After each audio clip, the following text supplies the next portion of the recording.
Okay. இப்போ வர மே 9th நமக்கு வந்து Flipkartல வந்து பார்த்தீங்கன்னா, சாசா லேலே சேல் வந்து வரப்போகுது. அந்த சேல் நமக்கு வந்து பார்த்தீங்கன்னா, iPhone 17 ரூ. 72,000 அந்த பிரைசிங்க்கு வந்து லிஸ்ட் பண்ணியிருக்காங்க. அந்த பிரைசிங்க்கு iPhone 17 வந்து பார்த்தீங்கன்னா, கண்டிப்பா நல்ல ஒரு ஆப்ஷனா இருக்கு. ஸோ நானும் வந்து பார்த்தீங்கன்னா, iPhone 17 தான் என்னோட பிரைமரி டிவைஸா யூஸ் பண்ணிட்டு இருக்கேன். ஸோ இப்போ இந்த iPhone 17 இப்போ கரண்ட் சிச்சுவேஷன் எப்படி இருக்கு அப்படின்னு சொல்லிட்டு என்னோட ரிவ்யூ வந்து ஷேர் பண்றேன். ஸோ நான் இந்த டிவைஸ் வந்து பார்த்தீங்கன்னா, ரூ. 76,900 அந்த பிரைசிங் வந்து பார்த்தீங்கன்னா வாங்கியிருந்தேன். பட் இந்த சேல்ல நமக்கு வந்து பார்த்தீங்கன்னா, ரூ. 72,000 அந்த பிரைஸ் கிடைக்கும் அப்படின்னு சொல்றாங்க. ஸோ இந்த ரூ. 72,000 பிரைஸ் நமக்கு அப்படியே டிஃபால்ட்டா வந்து பார்த்தீங்கன்னா இருக்காது. இந்த ரூ. 72,000 பிரைஸ் நான் வாங்கணும் அப்படின்னா ஃபர்ஸ்ட் நம்ம பேங்க் ஆஃபர் யூஸ் பண்ற மாதிரி இருக்கும். அதுக்கப்புறம் நம்ம டிவைஸ் வந்து எக்ஸ்சேஞ்ச் போடுற மாதிரி இருக்கும். எக்ஸ்சேஞ்ச் போனஸ்லாம் போட்டு அதுக்கப்புறம் தான் நமக்கு வந்து ரூ. 72,000 அந்த பிரைசிங் வந்து பார்த்தா கிடைக்கும். ஸோ இதை தவிர வேற ஏதாவது ட்விஸ்ட் வச்சிருக்காங்களா அப்படின்னு சொல்லிட்டு நமக்கு அந்த மே 9th வந்து பார்த்து தெரியும். ஸோ ரூ. 72,000 பிரைஸ் கிடைச்ச அப்படின்னா கண்டிப்பா வந்து செக் பண்ணி பார்க்கலாம். ஸோ இந்த டிவைஸ் என்னோட யூசேஜ் எப்படி இருந்துச்சு அப்படின்னு சொல்லிட்டு இப்போ நம்ம பார்த்துடலாம். ஸோ இதான் நமக்கு இந்த iPhone 17 வர பாக்ஸ்ல நமக்கு டிவைஸ் இருந்துச்சு, type C type C charger cable இருக்கு, சிம் டூல் இருக்கு. ஸோ மற்றபடி வேற எதுவும் பாக்ஸ்ல இல்லை.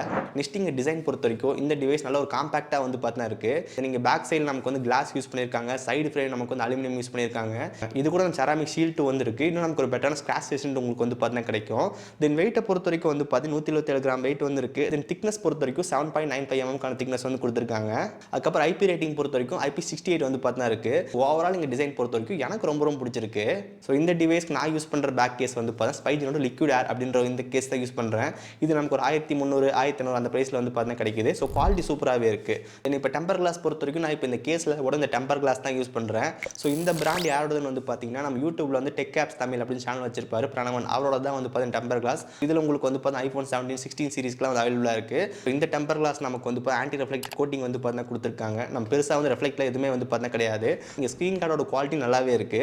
ஸோ பிரைசிங் பொறுத்த வரைக்கும் அமேசானில் வந்து ₹800 அந்த பிரைஸ் வந்து சேல் பண்ணுறாங்க. பட் இதோட வெப்சைட்டில் வாங்கும்போது வந்து பார்த்தீங்கன்னா நமக்கு ₹800 தான். பட் நம்ம கூப்பன் இருக்கு. நம்ம கூப்பன் நீங்கள் அப்ளை பண்ணும்போது ₹200 கம்மி ஆகிட்டு ₹600 அந்த பிரைஸிங் வந்து கிடைக்கும். ஸோ வெப்சைட்டுக்கான லிங்க் வந்து டிஸ்கிரிப்ஷன் கொடுத்துருக்கேன், செக் பண்ணி பாருங்க.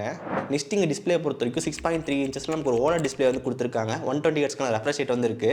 தென் பீக் பிரைட்னஸ் பொறுத்த வரைக்கும் 3500 nits பீக் பிரைட்னஸ் வந்து பார்த்தீங்கன்னா கொடுத்துருக்காங்க. டிவைஸோட குவாலிட்டி பொறுத்த வரைக்கும் இன்டோர் அண்ட் அவுட்டோர் டிஸ்ப்ளேயோட குவாலிட்டி சூப்பராகவே இருக்கு. அதுக்கப்புறம் இந்த டிவைஸோட பெசல்ஸ் வந்து பாருங்க ரொம்ப மினிமலா வந்து பார்த்தீங்கன்னா இருக்கு. டிஸ்ப்ளேக்கு நமக்கு HDR10+ டால்பி விஷனுக்கான சப்போர்ட் வந்து இருக்கு. ஸோ ஓவரால் இங்க டிஸ்ப்ளேயோட குவாலிட்டி ரொம்ப சூப்பராகவே இருக்கு. இங்க டிஸ்ப்ளேயோட குவாலிட்டி எந்த அளவுக்கு நல்லா இருக்கோ அதே மாதிரி ஸ்பீக்கரோட குவாலிட்டி வந்து ரொம்ப சூப்பராகவே இருக்கு. இங்க இந்த டிவைஸ் டுவல் ஸ்டீரியோ ஸ்பீக்கர் வந்து கொடுத்துருக்காங்க. சவுண்ட் அவுட்புட் ரொம்ப சூப்பராகவே இருக்கு. நெக்ஸ்ட் பேட்டரி பொறுத்த வரைக்கும் வந்து பார்த்தீங்கன்னா 3692 mAh பேட்டரி வந்து கொடுத்துருக்காங்க. 40 வாட்க்கான வயர்டு சார்ஜிங் வந்து இருக்கு. தென் 20 வாட்ஸ்க்கான வயர்லெஸ் சார்ஜிங் சப்போர்ட் வந்து இருக்கு. நான் இந்த டிவைஸ் சார்ஜ் பண்றதுக்கு யூஸ் பண்ணது வந்து பார்த்தீங்கன்னா சாம்சங்கோட 40 வாட் சார்ஜர் தான் வந்து பார்த்தீங்கன்னா யூஸ் பண்ணேன். ஸோ ஃபர்ஸ்ட் இந்த டிவைஸ் நமக்கு எவ்வளோ ஸ்பீடாக சார்ஜ் ஆகுதுன்னு வந்து பாருங்க. நம்ம ஃபர்ஸ்ட் ஜீரோலேருந்து டிவைஸ் சார்ஜ் பண்ணும்போது கரெக்டாக 10 நிமிஷத்துலேயே வந்து பார்த்தீங்கன்னா 28% பேட்டரி ஏறிடுது. தென் 20 மினிட்ஸ்ல நமக்கு வந்து 51% வந்து பார்த்தீங்கன்னா ஏறிடுது. நம்ம எங்கே அர்ஜென்ட்டாக கிளம்பிட்டு இருக்கோம் அந்த டைம் சார்ஜ் போட்டோம் அப்படின்னா ஒரு 1/2 நமக்கு 51% ஏறிடுது. கண்டிப்பாக நல்ல ஒரு விஷயம் இது. தென் 30 மினிட்ஸ்ல 70%, தென் 40 மினிட்ஸ்ல 81%, தென் 1 hour நம்ம 94% ஆயிருச்சு. ஃபைனலாக இந்த டிவைஸ் ஃபுல் சார்ஜ் ஆகிறதுக்கு 1 மணி நேரம் 12 நிமிஷம் வந்து பார்த்தீங்கன்னா ஆச்சு. 100% சார்ஜ் ஃபுல்லாக இருக்கு. ஸோ இப்போ எனக்கு எவ்வளோ ஸ்க்ரீன் ஆன் டைம் கிடைச்சிருக்கு அப்படின்னு சொல்லி இதை வந்து பாருங்க. இப்போ எனக்கு வெனஸ்டே வந்து பாருங்க 117% யூஸ் பண்ணியிருக்கேன். ஸ்க்ரீன் ஆன் டைம் வந்துட்டு ஒரு 6.5 மணி நேரம் தான் வந்து பார்த்தீங்கன்னா கிடைச்சிருக்கு. அப்போ கணக்குப்படி பார்த்தா நமக்கு ஒரு 6 மணி நேரம் அந்த மாதிரி தான் வந்து பார்த்தீங்கன்னா கிடைக்கிற மாதிரி இருக்கு. அதுக்கப்புறம் நமக்கு ஒரு 6 hour 37 minutes, தென் ஒரு 6 மணி நேரம் 13 நிமிஷம், அதுக்கப்புறம் 7 மணி நேரம், கரெக்டாக 6 மணி நேரம். ஸோ இந்த மாதிரி மிக்ஸ்டாக தான் நமக்கு வந்து பேட்டரி லைஃப் வந்து பார்த்தீங்கன்னா கிடைக்குது. ஸோ ஃபர்ஸ்ட் எனக்கு ஒரு 7 மணி நேரத்தில் 7.5 மணி நேரம் அப்படியே கிடைக்கிற மாதிரி இருந்துச்சு. ஸோ இப்போ எனக்கு ஒரு 6லேருந்து 6 மணி நேரம் கிடைக்கிற மாதிரி இருக்கு. இங்கே நான் டிவைஸ் யூஸ் பண்ண வந்து பார்த்தீங்கன்னா மேக்ஸிமம் 50% பிரைட்னஸ் வந்து இருக்கும். தென் ஹெவியான ஆப்ஸ் எதுவுமே வந்து பார்த்தீங்கன்னா கிடையாது. Social media apps, Instagram, YouTube அவ்வளோதான். அதுக்கப்புறம் கேம் சுத்தமாக வந்து பார்த்தீங்கன்னா கிடையாது. அதுக்கே நமக்கு இந்த அளவுக்கு தான் பேட்டரி பேக்கப் வந்து கிடைக்குது. நெக்ஸ்ட் பர்ஃபார்மன்ஸ்க்கு வந்து பார்த்தீங்கன்னா A19 சிப் வந்து பார்த்தீங்கன்னா இருக்கு. ஸோ இந்த டிவைஸோட ஆண்ட்ராய்டு ஸ்கோர் வந்து பாருங்க. அதுக்கப்புறம் பெஞ்ச் மார்க்கோட ஸ்கோர்லாம் வந்து பாருங்க. ஸோ இந்த டிவைஸோட பர்ஃபார்மன்ஸ் வந்து ரொம்ப சூப்பராக வந்து பார்த்தீங்கன்னா இருந்துச்சு. எந்த இடத்துலையும் வந்து இப்போ லாக் அப்படின்ற பிரச்சனையும் வந்து பார்த்தீங்கன்னா கிடையாது. தென் கேம் பிளே பொறுத்த வரைக்கும் BGMI நம்ம 120 FPS விளாட முடியும். கேம் பிளே நல்லாவே இருந்துச்சு. இங்கே கேம்ஸ் பொறுத்த வரைக்கும் நான் மோஸ்ட்டாக வந்து யூஸ் பண்ண மாட்டேன். கேஷுவல் யூசேஜ் எப்பவுமே பண்ணுவேன். என்னோட யூசேஜுக்கு இந்த டிவைஸோட பர்ஃபார்மன்ஸ் ரொம்ப சூப்பராகவே இருந்துச்சு. தென் ஹீட்டிங் யூசேஜ் பொறுத்த வரைக்கும் இந்த டிவைஸில் பெருசாக ஹீட்டிங் அந்த மாதிரி பிரச்சனையும் வந்து பார்த்தீங்கன்னா கிடையாது. நெக்ஸ்ட் சாஃப்ட்வேர் பொறுத்த வரைக்கும் இப்போ லேட்டஸ்டான iOS 26.4.2 வந்து பார்த்தீங்கன்னா ரன் ஆகிட்டு இருக்கு. ஸோ முதல்ல நமக்கு iOS 26.0 வரும்போது வந்து பார்த்தீங்கன்னா நிறைய பக், ஏகப்பட்ட பக் இருந்துச்சு. பட் இப்போ நான் மோஸ்ட்டாக வந்து இப்போ எந்த விதமான பக்கும் பெருசாக நோட்டீஸ் பண்ணல. எல்லாமே நீட்டாக தான் இருக்குது. பட் எனக்கு வந்து பார்த்தீங்கன்னா ஆப்பிளோட கீபோர்டு மட்டும் வந்து பார்த்தீங்கன்னா கரெக்டாக ஒர்க்கே ஆக மாட்டேங்குது. அதை நம்ம டைப் பண்ணும்போது வந்து பார்த்தீங்கன்னா கொஞ்சம் டிலே இருக்கிற மாதிரி இருக்குது. அதனால் நான் இப்போ வந்து பார்த்தீங்கன்னா கூகுளோட கீபோர்டு யூஸ் பண்ணுறேன். எனக்கு இந்த டிஃபால்ட்டாக வர அந்த ஆப்பிள் கீபோர்டும் சுத்தமாக வந்து பிடிக்கல. கூகுள் கீபோர்டு யூஸ் பண்ணுறேன். அது ஓரளவுக்கு நல்லாவே இருக்குது. பட் பிரச்சனை என்னன்னு சொல்லி கேட்டிங்க அப்படின்னா இப்போ நம்ம கூகுள் கீபோர்டு வந்து டிஃபால்ட்டாக செட் பண்ணிடுறோம். பட் அதுவே நம்ம நிறைய டைம் வந்து பார்த்தீங்கன்னா ஆப்பிள் கீபோர்டு வந்து ஆட்டோமேட்டிக்காக சேஞ்ச் ஆயிடுது. ஒரு சில டைம் நம்ம வந்து மேனுவலாக சேஞ்ச் பண்ணுற மாதிரி இருக்குது. அது ஒன்று தான் வந்து பார்த்தீங்கன்னா கடுப்பாக இருக்குது. நம்ம டிஃபால்ட் செட் பண்ணுறோம். பட் அதுவே ஆட்டோமேட்டிக் ஆட்டோமேட்டிக்காக நிறைய டைம் வந்து பார்த்தா ஆப்பிள் கீபோர்டு சுவிட்ச் ஆயிருது. மற்றபடி சாஃப்ட்வேரில் வந்து இப்போ எந்த பிரச்சனையும் வந்து கிடையாது. இங்கே இந்த கிளாஸ் டிசைன் யூஸ் பண்ணுறதுக்கு நல்லாவே இருக்குது. பட் நல்ல பேட்டரி வந்து பார்த்தா ஹெவியாக கன்சியூம் பண்ணுது. ஸோ சாஃப்ட்வேர் பொறுத்த வரைக்கும் முதல்ல இருந்தாலும் பக் இல்லை, இப்போ ஓரளவுக்கு நீட்டாக தான் இருக்குது. நெட்வொர்க் கனெக்டிவிட்டி பொறுத்த வரைக்கும் 5G நமக்கு எந்த பிரச்சனையும் வந்து கிடையாது. ரொம்ப சூப்பராக வந்து பார்த்தா கிடச்சி.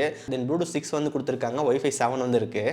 அதுக்கப்புறம் நம்ம ஒரு ஐஃபோன் டிவைஸ் வச்சிருக்கோம். நம்மக்கிட்ட ஒரு மேக் லேப்டாப் இருந்துச்சு அப்படின்னா ரொம்ப ஈஸியாக ஃபைல் ஷேர் வந்து பண்ணிக்கலாம். நம்மக்கிட்ட ஒரு விண்டோஸ் லேப்டாப், விண்டோஸ் பிசி இருக்குது அப்படின்னா நமக்கு டேரெக்டாக ஃபைல் ஷேர் பண்ணுறது ரொம்ப கஷ்டமாக இருந்துச்சு. அதுக்கப்புறம் லோக்கல் சென்ட் அப்படின்னு ஒரு ஆப் இருக்குது. அந்த ஆப் நான் வந்துட்டு மொபைல்லேயே பிசி 2 இன்ஸ்டால் பண்ணிட்டேன். இன்ஸ்டால் பண்ணதுக்கப்புறம் என்னால் ஃபைல் ரொம்ப ஈஸியாக ட்ரான்ஸ்ஃபர் பண்ண முடிஞ்சு. எனக்கு ஃபைல் ட்ரான்ஸ்ஃபர் பண்ணுறதா கொஞ்சம் பிரச்சனையாக இருந்துச்சு. பட் அதுவும் சால்வ் ஆயிருச்சு. நெக்ஸ்ட் இந்த டிவைஸ் ஒரு ஃபிசிக்கல் பிளேஸ்மெண்ட் பொறுத்த வரைக்கும் டாப்பில் நமக்கு எதுவுமே வந்து பார்த்தா கிடையாது. தென் லெஃப்ட் சைடில் நமக்கு வந்து ஆக்ஷன் பட்டன் வந்து கொடுத்துருக்காங்க. ஸோ இந்த பட்டன் நம்ம கஸ்டமைஸ் பண்ணிக்க முடியும். இந்த ஆக்ஷன் பட்டனில் வந்து ஃபஸ்ட்டு ஃப்ளாஷ் லைட் வந்து வச்சிருந்தேன். இந்த பட்டன் லாங் ப்ரெஸ் பண்ணவும் ஃப்ளாஷ் லைட் எரியும் அப்படின்னு சொல்லிட்டு. பட் நான் மோஸ்ட் ஆஃப் த டைம் வந்து பார்த்து மேலே ஸ்வைப் பண்ணி தான் வந்து டார்ச் லைட் ஆன் பண்ணுறேன். ஸோ எனக்கு இந்த ஒரு பட்டன் இருக்கிற மாதிரியே ஞாபகம் வர மாட்டேங்குது. தென் அது கீழே நமக்கு வால்யூம் பட்டன் வந்து இருக்குது. தென் அது கீழே சிம் ட்ரே வந்து கொடுத்துருக்காங்க. இங்கே நம்மளால் வந்து பார்த்து சிங்கிள் ஃபிசிக்கல் சிம் தான் வந்து போட முடியும். ரெண்டாவது சிம் நம்மளால் வந்து பார்த்து ஈஸிம் வந்து ஆட் பண்ணிக்கலாம். கீழே பாட்டம் ஸ்பீக்கர் வந்து இருக்குது. தென் அதுக்கப்புறம் டைப் சி போட்டு வந்து கொடுத்துருக்காங்க. இன்னும் நமக்கு இது 2.0 தான் இருக்குது. லெஃப்ட் சைடில் நமக்கு வந்து பவர் பட்டன் வந்து கொடுத்துருக்காங்க. அது கீழே நமக்கு வந்து கேமரா கண்ட்ரோல் பட்டன் வந்து இருக்குது. ஸோ இந்த பட்டன் நம்ம சிங்கிள் டைம் ப்ரெஸ் பண்ணோம் அப்படின்னா டேரெக்டாக கேமரா வந்து ஓப்பன் பண்ணிக்க முடியும். இந்த பட்டன் கொஞ்சம் லாங் ப்ரெஸ் பண்ணோம் அப்படின்னா நம்ம ஆண்ட்ராய்டில் சர்க்யூட் சர்ச் யூஸ் பண்ணுவோம், அதே மாதிரி யூஸ் பண்ணிக்க முடியும். ஸோ இந்த மாதிரி ஃபிசிக்கல் பிளேஸ்மெண்ட் வந்து இருக்குது. நெக்ஸ்ட் இங்கே கேமரா பொறுத்த வரைக்கும் பேக்கில் நம்ம 48 மெகாபிக்சலுக்கான மெயின் கேமரா, ஒரு 48 மெகாபிக்சலுக்கான அல்ட்ரா லென்ஸ் வந்து இருக்குது. இங்கே ஃப்ரண்ட்டில் உங்களுக்கு 18 மெகாபிக்சலுக்கான சென்டர் ஸ்டேஜ் செல்ஃபி கேமரா வந்து கொடுத்துருக்காங்க. தென் வீடியோ ரெக்கார்டிங் பொறுத்த வரைக்கும் ஃப்ரண்ட் அண்ட் பேக்கில் நம்மளால் 4K 60 FPS வீடியோ ஷூட் பண்ணிக்க முடியும். ஸோ இந்த டிவைஸ் எடுத்து ஒரு சில கேமரா சாம்பிள்ஸ் வந்து பாருங்கள். ஸோ இந்த ஃபோட்டோஸ் எல்லாமே மெயின் கேமரா எடுத்தது. இங்கே ஃபோட்டோட அவுட்புட் ரொம்ப சூப்பராகவே இருக்குது. டே லைட் கண்டிஷனில் பெட்டரான ஃபோட்டோஸ் நமக்கு வந்து பார்த்தா கிடைக்குது. தென் இந்த ஃபோட்டோஸில் நமக்கு வந்து பாருங்கள் அல்ட்ரா லென்ஸ் எடுத்த ஒரு சில ஃபோட்டோஸ். இங்கே அல்ட்ரா லென்ஸ் வச்சு நம்ம மேக்ரோ ஃபோட்டோஸ் நம்ம எடுத்துக்க முடியும்.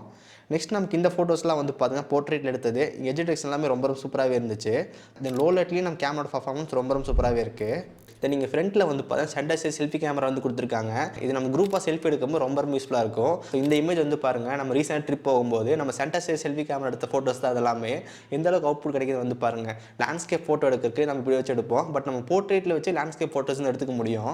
ஓகே ஸோ கைஸ், ஸோ இதான் இந்த iPhone 17 பற்றி என்னோட ரிவ்யூ. நான் யூஸ் பண்ணது எல்லாமே உங்கள்கிட்ட ஷேர் பண்ணேன். ஸோ முதல்ல நம்ம சாஃப்ட்வேரில் வந்து நிறைய பக் இருந்துச்சு, அது எல்லாமே சால்வ் பண்ணிட்டாங்க. ஆனால் முதல்ல பேட்டரி லைஃப் ரொம்ப சூப்பராக இருந்துச்சு. பட் ஆனால் இப்போ நமக்கு வந்து பார்த்தீங்கன்னா ஒரு 1/2 hour 1 hour வரைக்கும் எனக்கு அப்படியே வந்து ட்ராப் ஆயிருச்சு. இது எனக்கு மட்டும் தான் இந்த இஷ்யூ, மற்ற எல்லாத்துக்கும் அப்படி தான் இருக்குது அப்படின்னு தெரியல. ஸோ நீங்கள் தான் iPhone 17 யூஸ் பண்ணுறீங்க அப்படின்னா உங்கள் ஃபீட்பேக் வந்து மறக்காமல் ஷேர் பண்ணுங்கள். அதுக்கப்புறம் iPhone 16 நமக்கு வந்து பார்த்தீங்கன்னா 58,900 அந்த ப்ரைஸிங் லிஸ்ட் பண்ணியிருக்காங்க. உங்கள் பட்ஜெட் வந்து கரெக்டாக ஸ்ட்ரிக்டாக இருக்குது அப்படின்னா செக் பண்ணி பார்க்கலாம். இல்லை என்னால் கொஞ்சம் அமௌண்ட் போட முடியும்னு நினச்சிங்க அப்படின்னா 72,000 இந்த டிவைஸ் உங்களால் வாங்க முடிஞ்சுன்னு நினச்சிங்க அப்படின்னா கண்டிப்பாக நல்ல ஒரு ஆப்ஷனாக இருக்குது. ஏன்னா நம்ம 16 கம்பேர் பண்ணும்போது 17 நமக்கு வந்து பார்த்தா பேஸ் வேரியன்ட் 256 GB வந்து தராங்க. அதுக்கப்புறம் iPhone 16 60 Hz ரெஃப்ரெஷ் ரேட் தான். இங்கே நமக்கு 120 Hz ரெஃப்ரெஷ் ரேட் வந்து இருக்குது. அதுக்கப்புறம் ஃப்ரண்ட்டில் இருக்கிற சென்டர் செல்ஃபி கேமரா கண்டிப்பாக ரொம்ப யூஸ்ஃபுல்லாக இருக்கும். 16 கம்பேர் பண்ணும்போது பெட்டரான ஸ்கிராச்சேஷன் உங்களுக்கு வந்து பார்த்தா கிடைக்கும். ஸோ இந்த மாதிரி நிறைய பாசிட்டிவ் iPhone 17 வந்து இருக்குது. ஸோ உங்களால் 72,000 வாங்க முடியும்னு நினச்சிங்க அப்படின்னா கண்டிப்பாக நல்ல ஒரு டீல் தான். ஓகே ஸோ கைஸ், ஸோ இந்த வீடியோ அவ்வளோதான். இந்த வீடியோ யூஸ்ஃபுல்லாக இருக்குன்னு நினைக்கிறேன். வீடியோ யூஸ்ஃபுல்லாக இருந்துச்சுன்னு நினச்சிங்க அப்படின்னா மறக்காமல் ஒரு லைக் கொடுங்க.